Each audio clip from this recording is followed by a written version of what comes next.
రకాల కమెంట్లు ఉన్నాయి big boss మీద. ఒక డిఫరెంట్ ఒపీనియన్స్ ఉన్నారు. మీరు పొలిటికల్ బ్యాక్గ్రౌండ్ నుంచి ఉన్నారు. మీ జర్నీ కూడా మీరు అన్నట్టు 4 ఏళ్ల నుంచి మాధురి గారిది మీది ప్రపంచం మొత్తానికి తెలుసు. ఇటువంటి సిచ్యువేషన్లో బిగ్ బాస్ లాంటి షోలోకి మాధురి గారు వెళితే దాని కాన్సిక్వెన్సెస్ మీరు అన్నట్టు నెగిటివ్ కామెంట్స్ వచ్చే ఛాన్సెస్ ఎక్కువగా ఉంటాయి కదా. ఎలా హ్యాండిల్ చేయాలంటే ఆవిడ ఎలా డీల్ చేస్తారు, మీరు ఎలా డీల్ చేయాలి వీటిని? అదే కదా మా కాన్సెప్ట్. బిగ్ బాస్ మీద ఏదైతే బ్యాడ్ కామెంట్స్ ఉన్నాయో ఆ బ్యాడ్ కామెంట్స్ని కౌంటర్ చేయటమే, ఆ బ్యాడ్ కామెంట్స్ని మళ్ళీ కౌంటర్ చేసి పనిచేయటమే మధ్య. ఇప్పుడు ఉంది ఫర్ ఎగ్జాంపుల్ బిగ్ బాస్లో రిలేషన్స్ పెట్టుకుంటారు.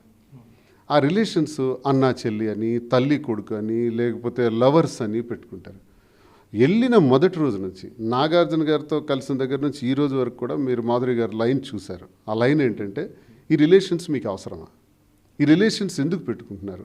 ఒకవేళ ఈ రిలేషన్స్ ద్వారా ఫైనల్ ఎవరికైతే రావాలనుకుంటుందో అప్పుడు తండ్రి కోసం కూతురు, అన్న కోసం చెల్లి, లవర్స్ కోసం ఒకరికొకరు వదులుకుంటారా చెప్పండి అంటే లేదు. మరి వదులుకున్నప్పుడు ఎందుకు ఈ మోసాలు, ఎందుకు ఈ మాస్కులు ఎందుకు తొడుక్కుంటారు? ఇప్పుడు అదే సబ్జెక్ట్ హాట్ సబ్జెక్ట్ అయిపోయింది. ఇప్పుడు బిగ్ బాస్ హౌస్లో రిలేషన్స్ పెట్టుకోకూడదురా బాబు అని రిలేషన్స్ పెట్టుకుని ఇంతవరకు ఆడిన వాళ్ళు విడిపోయినారు. ఇప్పుడు ఎవరు తీశారు ఈ స్ట్రాటజీ? శ్రీనివాస్ గారిదా, మాధురి గారిదా? ఎవరిది స్ట్రాటజీ? ఇట్లా బిగ్ బాస్లో ఉన్న ఒపీనియన్ మార్చాలి, దానికి ఒక స్ట్రాటజీతో వెళ్ళాలని ఇప్పుడు కామెంట్స్ ఉన్నాయి కదా బయట, ఇదంతా ఇలా జరుగుతాయి, ఇది ఫేక్, ఇది మాస్క్ వేసుకుని నటిస్తారు, ఇవన్నీ ఫేక్ రిలేషన్స్ని నిజంగా నమ్మిస్తే ప్రజలను మభ్య పెడతారు. కొంతమంది నిజంగానే నమ్మేసి ఫేక్ రిలేషన్స్ని కూడా నిజంగా నమ్మేసి అక్కడ తప్పుడుదారులు వెతుక్కుంటున్నారు అని ఉన్నాయి కదా. ఈ కామెంట్స్లో ఆ కామెంట్స్ తరఫున వెళ్ళి మాట్లాడడమే మా ధ్యేయం. ఆ ధ్యేయంలో భాగంగానే ఇప్పుడు ఊహించని మార్పు బిగ్ బాస్ హౌస్లో వచ్చేసింది.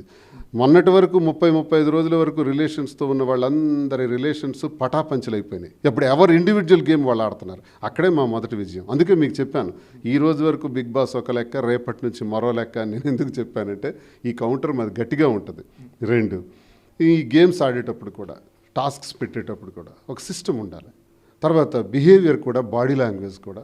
మనం తెలుగు వాళ్ళం కాబట్టి తెలుగింటితనం అన్నది ఉట్టిపడాలి. అందుకే సారీ, డ్రెస్సెస్ అసభ్యకరమైనటువంటి డ్రెస్ ఉండకూడదు. ఇలాంటివన్నీ కూడా మేము చాలా కీలకంగా పెట్టుకున్నాం. బిగ్ బాస్లో ప్రతిరోజు శారీతోనే కనపడాలి.